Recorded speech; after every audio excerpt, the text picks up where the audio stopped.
Mesdames, Messieurs, bienvenue à la grande édition sur les antennes de Numérica Télévision. Au fil rouge de l'actualité, accord politique du dialogue, la SENCO craint qu'un nouveau cercle de l'enfer ne soit franchi en République démocratique du Congo. L'Église appelle à des derniers pourparlers avant la mise en place d'un nouveau gouvernement. Les opposants sont divisés des surcroît sur cette option. Le MPCR, Mouvement des peuples congolais pour la République, de son côté soutient l'idée de la SENCO. Au sommaire également, ce peut être un bout du tunnel pour les personnes vivant avec handicap. La loi relative à la protection des personnes vulnérables est soumise au Parlement. Les députés engagés dans la défense des droits de l'homme ne jurent que sur son adoption. Voilà tout pour les sommaires. Mesdames, Messieurs, merci de rester sur Numérica qui continue à multiplier ou à conjuguer ses efforts jour après jour pour mieux vous informer. Les déroulés du sommaire, dialogue politique au Parti du peuple pour la reconstruction et la démocratie, l'heure est à la restitution des travaux de ce forum national. Ce samedi alors, l'interfédéral du parti au pouvoir a expliqué aux responsables des cellules de base des grandes lignes de l'accord politique signé mardi dernier à la Cité de l'Union africaine. C'est un reportage de Yannick Mbouyamba, Tapi Loutunou et Sonny Moulopoué. Quelques jours après la signature de l'accord politique sanctionnant la fin du dialogue, le secrétaire permanent de l'interfédéral du PPRD a lancé au nom du gouverneur de la ville de Kinshasa, André Kimbuta, la campagne d'explication du bien fondé de cet accord. Dunia Kilanga a fait savoir aux responsables des cellules de base du PPRD que les élections générales auront lieu en avril 2018 selon l'accord politique signé par toutes les parties prenantes au dialogue. Il a fallu que notre base du PPRD, de la ville de Kinshasa, soit réellement informés. Et c'est une campagne que le gouverneur André Kimbuta a lancée, dont nous sommes en train d'exécuter.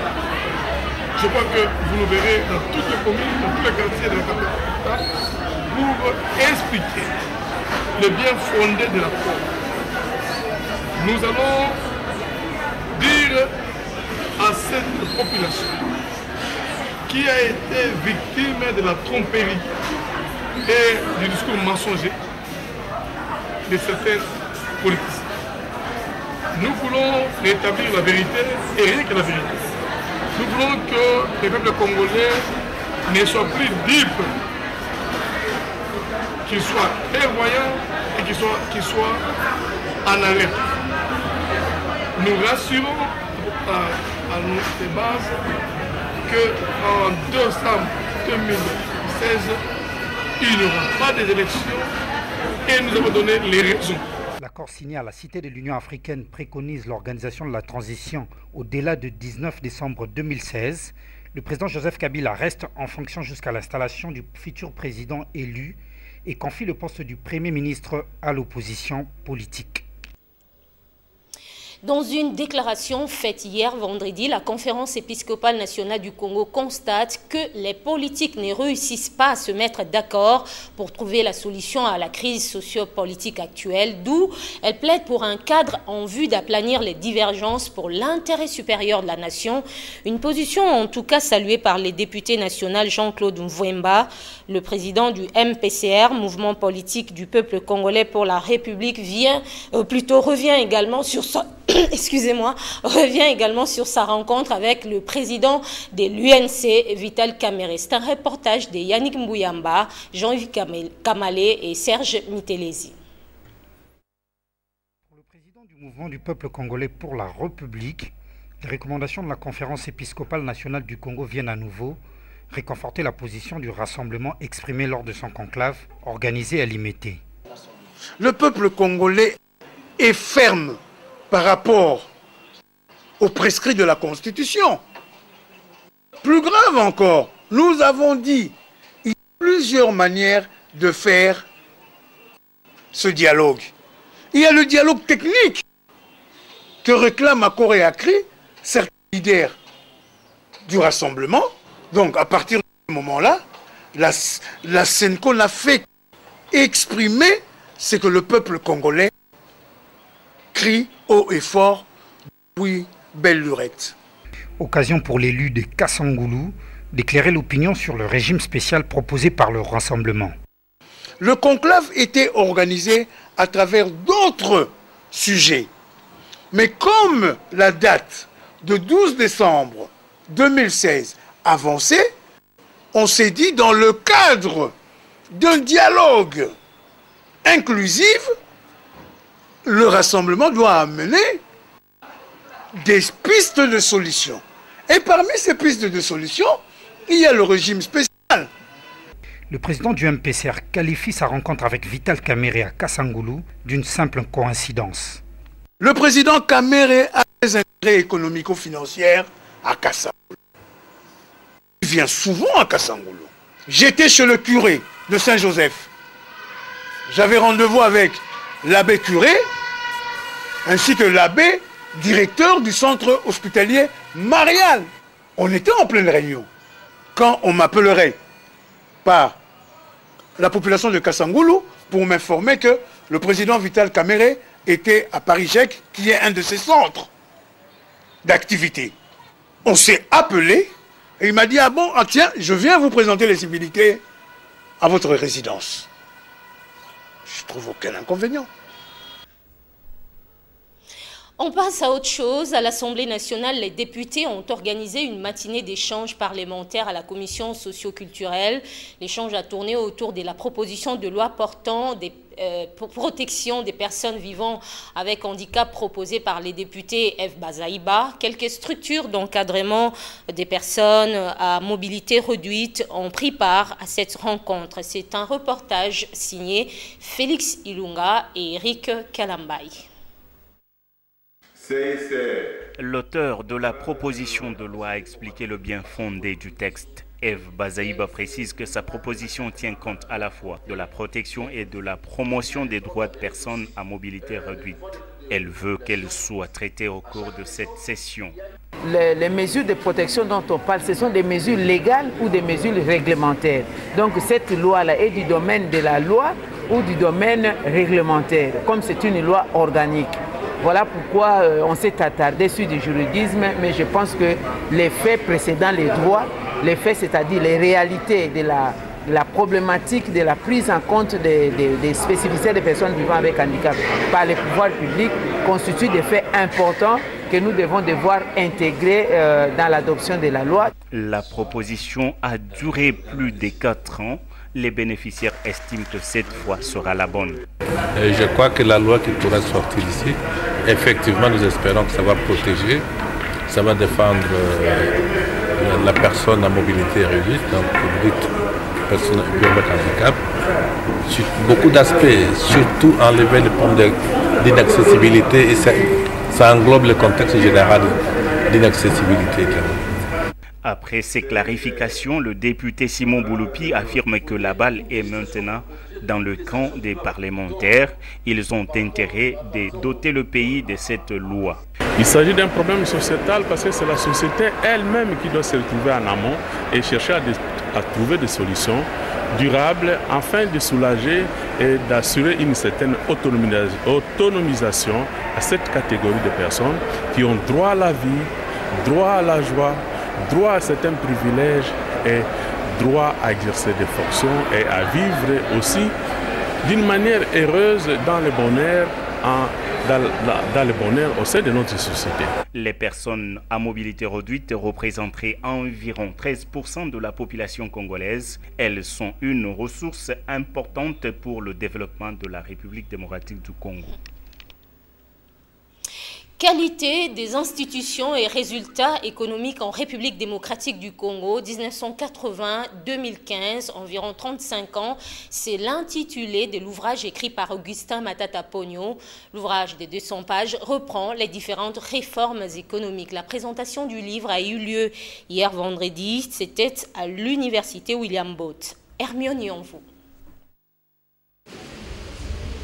Fort d'une expérience de 4 ans et demi comme chef du gouvernement, 2 ans ministre des Finances, 7 ans directeur général du BCECO, cadre à la Banque centrale du Congo pendant plus de 10 ans, économiste de formation, tous ces facteurs ont permis à l'auteur Augustin Matata Pogno à écrire l'ouvrage. Qualité des institutions et résultats économiques en République démocratique du Congo, 1980-2015, l'ouvrage s'articule de manière équilibrée en 3 chapitres et subdivisé chacune en 3 parties. Le professeur Émile Ngoï, qui a commenté l'ouvrage, a précisé que les réformes institutionnelles entamées en RDC demeurent instables. Toutefois, les performances économiques se font remarquer peu à peu. La dernière partie de l'ouvrage donne quelques recommandations, à savoir les réformes des institutions publiques, de l'économie et le réexamen de la coopération bilatérale et multilatérale. Mon attention a longtemps été retenue par le retard économique que connaissent certains pays en développement, notamment la République démocratique du Congo par rapport aux économies avancées ou industrialisées. En effet, les expériences vécues par le pays développé auraient dû normalement nous servir de référence dans la conception et la mise en œuvre de leurs politiques ou programmes de développement. Je me suis ainsi proposé de discuter de la place des institutions étatiques dans la marche de notre économie. La question de la mise en œuvre des politiques publiques reste toujours préoccupante tant dans les pays développés que dans les pays en développement. Ceci s'explique par le fait que plusieurs facteurs concourent à l'atteinte des résultats escomptés. Le recteur de l'université William Booth a conclu que l'amélioration de la qualité des institutions va permettre le renforcement de la croissance de son économie. Le professeur Francis Bimola a salué l'apport du Premier ministre car il est la plus haute autorité de la RDC qui a foulé les sols de son université en 20 ans d'existence. L'ouvrage est placé sur fond baptismaux par le représentant légal de l'armée du salut. La visite guidée des installations de l'université William Booth a clôturé la cérémonie. 2 semaines après le lancement de la campagne de paix en République démocratique du Congo dans la ville de Kinshasa, l'initiateur de cette journée de sensibilisation était aujourd'hui en face des professionnels des médias. À travers cette rencontre, Serge Lukanga sollicite auprès des hommes des médias de sensibiliser l'opinion aux questions de la paix. C'est un reportage de Ange Makadi et de Doudou Kassouba. La paix est les maîtres mots de cette rencontre avec les hommes des médias. Au lieu d'être serviteurs de la culture de la paix, le pasteur Serge Lukanga constate que les médias développent la culture de la violence. Il exhorte donc la presse à jouer correctement son rôle de médiateur pour contribuer à l'unité dans la diversité entre les êtres humains. C'est que nous voulons que les médias, à travers les médias, qu'on puisse apaiser les esprits, qu'on puisse éduquer le peuple, qu'on puisse leur donner la vraie information qui va rendre leur vie paisible. C'est pourquoi aujourd'hui, on a clôturé par dire on n'est pas venu évangéliser les médias, mais on est venu leur demander d'être des vrais correspondants de la paix. En parlant de correspondants de la paix, ceux qui vont relayer le message de la paix véritable qui passe par l'âme, par le corps et par l'esprit. Et non la paix politique qui, tout le monde en parle. Mais nous voulons que maintenant, même dans le traitement d'informations, qu'on traite comme un journaliste de paix, qui sait équilibrer les choses, qui sait respecter la loi, parce qu'il y a beaucoup de justice, beaucoup de paix pour ceux qui aiment la justice. En effet, l'homme de Dieu a insisté sur l'impartialité des journalistes dans les traitements de l'information. Il s'agit d'une information équilibrée et sans passion. Sport à présent, après son nul vierge contre l'ASV Club à la zone ouest du championnat national, le FC Renaissance du Congo a contré son géniteur rival, le DSMP, au partage égalitaire d'un but partout. Ouverture du score à la 17e minute par les Immaculés et rétablissement de l'équilibre au tableau d'affichage par Alfred Fongang à la 61e minute. C'était donc hier vendredi au stade de Martyr. Paul Kazozo. Avant 2014, Dering et Renaissance étaient une seule et même équipe. Juste après, Renaissance est née des flancs du Dering avec divergence de vues. Dering contre le FC Renaissance, premier match entre ces deux équipes. Dering, le géniteur, le FC Renaissance, le dissident depuis 2014. DSMP Renaissance, deux groupes plus que rivaux à l'extrême pour un premier face-à-face historique. A priori, chacun se veut vainqueur de la joute, quelles qu'en soient les conditions. Une rivalité à l'extrême. Après le coup d'envoi, Dering s'assure le monopole des opérations avec la ferme volonté d'assommer avec célérité son adversaire À l'œuvre, son trio d'attaque, Riki Toulengi, Musinga Mazola Tempo et Jean-Marc Makusu Mundele, en exergue à plusieurs reprises, portent le danger dans les camps adverses. Le moment idéal des Humaniens, la 17e minute, Tamla Lajizito en possession de la balle dans la moitié du terrain du Dering, sert Gikanji Doksa qui joint Jean-Marc Makusu.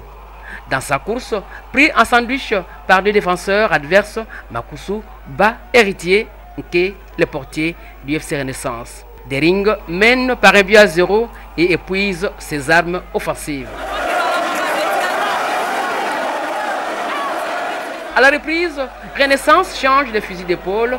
Eric Chibassou descend Rachidi Musinga Kwamambu, épuise Jésus Moloko du Capel dans la réserve. En complicité avec Djouma Chabani, Jésus s'illustre en détonateur des attaques de Renaissance. 60e minute, Djouma Chabani, au mieux de sa forme, centre sur Sarkozy. À la tête du Camerounais, parade de Maboula Kinkela pour sauver ce perche. La balle du corner est exécutée par Djouma Chabani à destination d'un paquet de 12 joueurs, 6 du Dering et 6 de Renaissance. Un peu en recul, Rachidi Assoumani dévide la tête sur Manga Dianzenza. Son essai flirte avec le montant droit où se positionne Mokoko Amalé, défenseur du Dering. La balle revenue en jeu est reprise en force par le Camerounais Alfred Fongang, dit Sarkozy, un ancien évêque club. Un but partout, la fête est en orange dans cette partie très tendue où la moindre étincelle peut tout chavirer. Comme cet arrêt de près de 18 minutes d'intifada entre supporters des deux équipes. Les échauffourées maîtrisées à l'arrivée du colonel Elvis. Pour la suite, pas de changement au marquoir. Renaissance reste néanmoins leader au classement de la zone ouest.